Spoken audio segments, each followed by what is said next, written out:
आ शिक्षा मंत्री जी राउर हमरा नज़र में इहे बयान बा ओकर इतने कीमत बा कि लोमड़ी के अंगूर नहीं भेटा तो कहती बड़ा खाटा बा। बोली सियावर रामचंद्र की मतलब राजनीति भी हमनी के करी जाला तो रामनीति करी ले जा। राजनीति में अपना के बुराई कल जाला और रामनीति में दुश्मन के भी भलाई कल जाला। अब देखी कि डिबेट में एगो आउरू कोनो पार्टी के बहन जी आई रही वहाँ के कहतनी कि हे चौपाई के का लोग जवाब दी, ढोल गंवार शूद्र पशुनारी सकल ताड़ना के अधिकारी। तो हमारा से जवाब ली, हम एगो छोट सनातनी हई, ढोलक झाल बजाइले, सब गीत गाइले, हम सबसे बाउरो गायक हई, निमन तो हम हईले ना हई, लेकिन यहाँ 5 को के नहीं कहल, ढोल गंवार शूद्र पशुनारी नहीं कहल जात। रउआ समझ होई तो समझ ले कि ढोल एगो हो गईल आ गंवार शूद्र, शूद्र भी होके आ गंवार होके उतारना के अधिकारी बा। आ पशु नारी, नारी होके लेकिन पशु के समान होके, यानी सुपनखिया के जौन बहिन होके ओकरा के दंड दिहल जरूरी बा।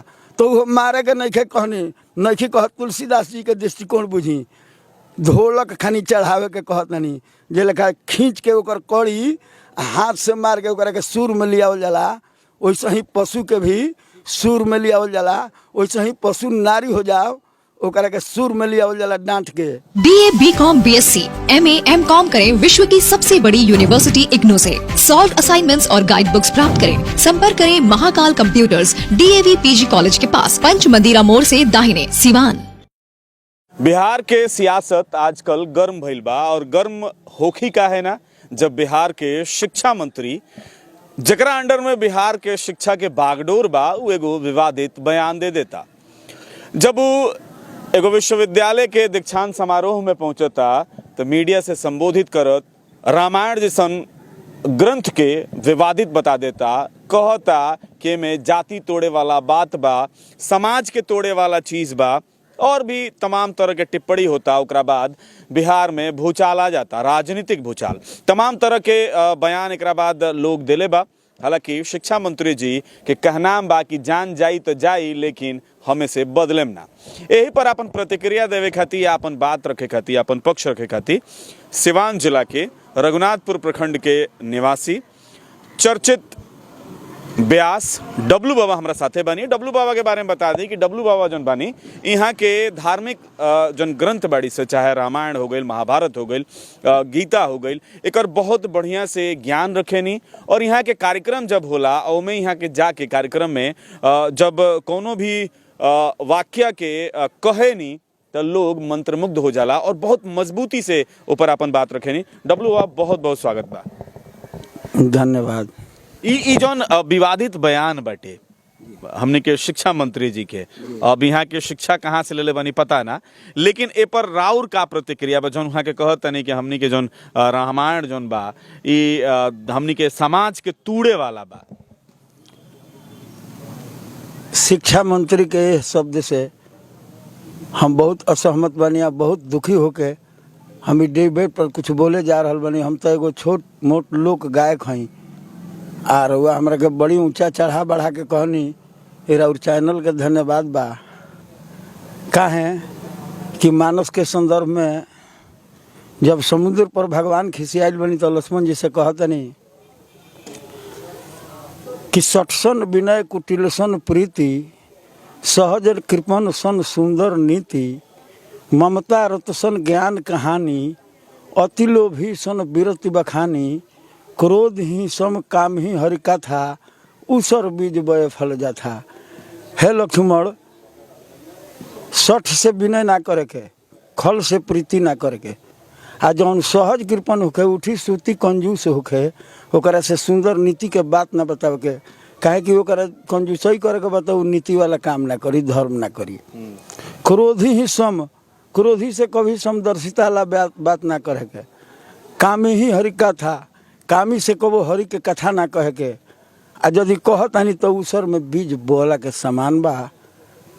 ममता रत सन ज्ञान कहानी, हमनी खनी देखिए हम ममता में रत बनी और वह इतना बड़का संज्ञा देनी। ममता रत में जे होके जे 2-4 गो अपन गृहस्थ आश्रम बसौले बा, एगो संसार बनौले बा, ओकरा से ज्ञान के कहानी ना कहे के। आ अति लोभी सम विरक्ति बखानी, जौन अति लोभी होके ओकरा से विरक्ति के बात ना कहे के, कहे कि उ तो संसार का और मुँह कैले बा, ओकरा के रउआ घुमावे के कहतनी।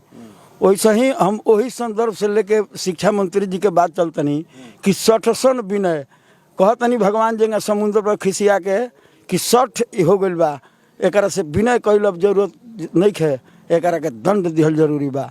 यदि यहाँ के माफ़ी नहीं मांगत तो है 2 गो छोट छोट जौन भ्रमित चौपाई वहाँ के कह के जौना के वहाँ के संदर्भ नहीं मालूम। पहिलका तो वहाँ के चौपाई कहले बनी पूजिए विप्र सकल गुणहीना नहीं सो शूद्र जो परम प्रवीणा। वो ब्राह्मण को भी पूजना चाहिए जो सकल गुण से हीन है, और उस शूद्र को नहीं पूजना चाहिए जो गुणों से भरपूर है। ये बात कह के वहाँ के संदर्भ नहीं कि देखले आ समाज के बांटे के वहाँ के काम करतनी। कहे कि हमरा बुझाता जो वहाँ के लगे आपन वोट नहीं खे, ऐसे अब समाज के बांट के जातिगत राजनीति पर वहाँ के वोट खींचे के चाहतनी, सनातन के विरुद्ध वहाँ के चले के चाहतनी। ऐसे हम कहे के चाहतनी कि देखिए चौपाई के कहले बा, ई चौपाई तो रामचरितमानस में एगो कमबंध नाम के राक्षस बा। कमबंध के अर्थ होला जेकरा कमर में मुड़ी होखे आ शरीर में मुड़ी जौन बा सर बा, उ ब्राह्मण के प्रतीक ह। जन्मने जाए ते शूद्र संस्कारे दूजे उच्चति वेद पठंति तेन विप्रेण ब्रह्म जानाति ब्राह्मण।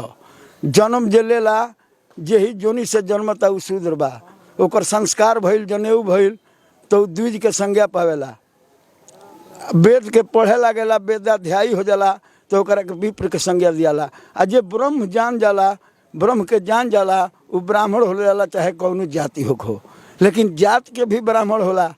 अरे आम के गाछ और नहीं फरल तो अमरूद थोड़े हो जाई। ये दोनों बात हमनी के सनातन में कहल बा।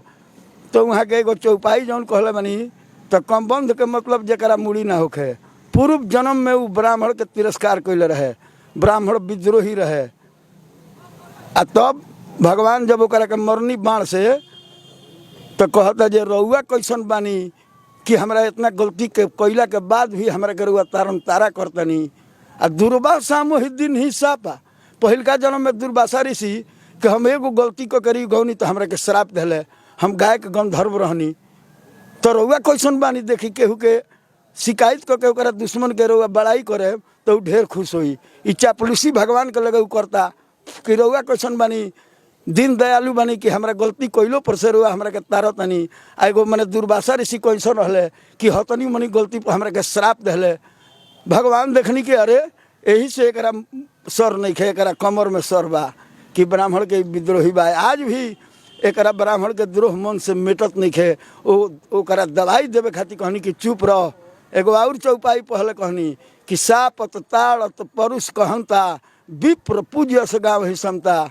रे मूर्ख, सापते हुए तारते हुए और लात मारते हुए भी ब्राह्मण पूजनीय है, और पूज्य विप्र सकल गुणहीना। यानी भगवान वो वैद्य के पद्धति से ओकरा के दवाई देनी। केहू जाता वही वैद्य के की हैं तो केहू के शल्य चिकित्सा करता, केहू के फुंसी भइल बा तो ओकरा के दवाई मीठा दे देता, उससे वो सुखा जाता। आ इनकर तो फुंसी और फोड़ा हो गइल बा तो कमबंध के फोड़ा चीरे खातिर भगवान कहनी कि साप ये कि आज के बाद आइंदा एकरा याद रही 84 लाख जोनी में कहीं जाई फिर ब्राह्मण के अपमान ना करी। तो यहाँ जातिगत बात एकरा के बतियावल ना कहल जाला, यही राम के न्याय ह। तू रउआ राजनीति करे नी शिक्षा मंत्री जी, तो हमनी के राम नीति करे नी जा। ये रउआ समझ कर रह दी हमनी के सनातनी है जा। आ हती हती चौपाई और भी एगो रउआ चौपाई कहले बनी। हम रहनी है रउआ पहिलका चौपाई पर सापत ताड़त परुष कहनता। यदि भगवान इज्जात के बात कहती तो कमबंध के तुरंत बाद मानस में प्रसंग बा तुरंत कि भगवान गइल बनी सबरी के आश्रम पर। आ वो जाए अपन नीति कहतनी सुनी कि भगवान कितना जात पात के मानी ले। कहतनी भगवान ओजा सबरी से कह कृपाल सुनु भामिनी बाता, मानो एक भगवती कर नाता। मैं ब्राह्मण क्षत्रिय वैश्य शूद्र को नहीं, मैं केवल भक्ति का नाता मानता हूँ। भक्तिहीन विरंच किमि होई, सब जीव परम सम प्रिय मम सोई। भक्तिवंत अति नीचो प्राणी। भक्ति से हीन यदि ब्रह्मा हैं तो वो भी नीच के से भी गए हुए हैं। और भक्तिवान यदि नीच भी प्राणी है वो भी मेरे सामने ब्रह्मा से ऊपर है। दूसरा तो उपाय जौन वहाँ के कहले बानी कि अधम जात में विद्या पाए भय जथा अधि दूध पियाए। ई काकभूषुंडी जी के जीवन चरित्र है। अधम जाति के होके विद्या पहला से हम ऐसा हो गई है गरुण जी जैसे दूध पियावला से सांप होला। वहाँ के नीच के अधम के खराब बुझतनी आ जातिगत में घिंचतनी शिक्षा मंत्री जी। वही जा चौपाई लिखल बा देखी नीच के करा के कहल जाता जहिते नीच बड़ाई पावा ता ही नाश खुद आप नसावा। जवना से नीच बड़ाई पावेला पहले ओकरे के नाश कर देला ओकरा बाद अपन नाश करेला। धूम अमल सुम भव सुन भाई ते ही बुझाओ निज पद पिपाई। धुआं अग्नि से पैदा होता है लेकिन मेघ की पदवी पाकर सबसे पहले पैदा करने वाले अग्नि को ही बुझा देता है फिर अपने भी नाश हो जाता है। ओकरा बाद लिख ले बनी कि रजमग पड़ी निरादर रही। धूल रास्ते में निरादर से पड़ी रहती है। रजमग पड़ी निरादर रही सबके पद प्रहार नित सहई। मरुत उड़ाव प्रथम तही भरई पुनि नृप नयन किरीटन परई। जब हवा सोचता है कि इस नीच धूल को हम ऊँचा उठाएं तो सबसे पहले उस हवा को ही गंदा कर देती है फिर हम लोगों को गंदा करती है। सुन खगेश असी समझ प्रसंगा आ बुधनो ही कर रही अधम कर संगा। यही जौन प्रसंग बा ई काकभूषुंडी जी कह रहा बनी शिक्षा मंत्री जी। आ अपन आत्मकथा कहतनी वहाँ के अपना के नीच कहीं चाहे ऊँच कहीं रउआ कहे ये बात के दुखाता कहे अथी होता। वहाँ के तो अपन संदर्भ कहले बनी मानस एगो ऐसा चीज है कि सबकर चरित्र के अनुसार चित्रण कैले बा। ज्ञान का हो तो ज्ञान के चरित्र में भगवान श्री राम बनी। ज्ञान अखंड एक सीताबर आ माया बस जीव सचराचर। अब और सब जो है वो माया के बस में है। और भक्ति सीता जी हैं साक्षात बैराग लक्ष्मण जी हैं। इस शरीर में सब है समझिए शिक्षा मंत्री जी। और लिखते हैं लंका क्या है तो मोह दशमौल मोह ही रावण है तदभ्रात अहंकार उसका भाई ही अहंकार ही कुंभकर्ण है। पाकारी जित काम विश्रामहारी और इंद्र को जीतने वाला जो कामदेव है वही मेघनाथ है। अक्षय लोभ जो है वो अक्षय कुमार है। जीव विभीषण और जीव जो है विभीषण है जो इस शरीर रूपी लंका में रहता है। शिक्षा मंत्री जी रउआ जात पात में एक के मत बाटी ग्रंथि खोले वाला मानस है। ऐसे छोट गायक के चलते अब देखूँ कि डिबेट में एगो आउरू कोनो पार्टी के बहन जी आई रही वहाँ के कहतनी कि हे चौपाई के का लोग जवाब दी। ढोल गंवार शूद्र पशुनारी सकल ताड़ना के अधिकारी। तो हमारा से जवाब ली हम एगो छोट सनातनी हई ढोलक झाल बजाई ले सब गीत गाई ले हम सबसे बाउरो गायक हई।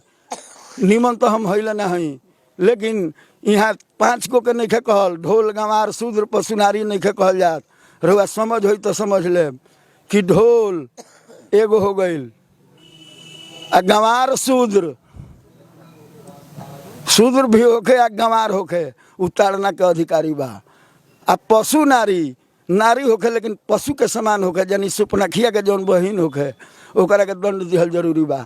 तो वो मारे के नहीं कहनी नहीं कह तुलसीदास जी के दृष्टिकोण बुझी।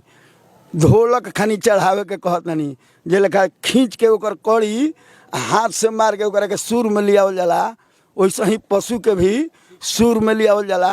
वैसे ही पशु नारी हो जाओ ओकरा के सुर में लियावल जाला डांट के।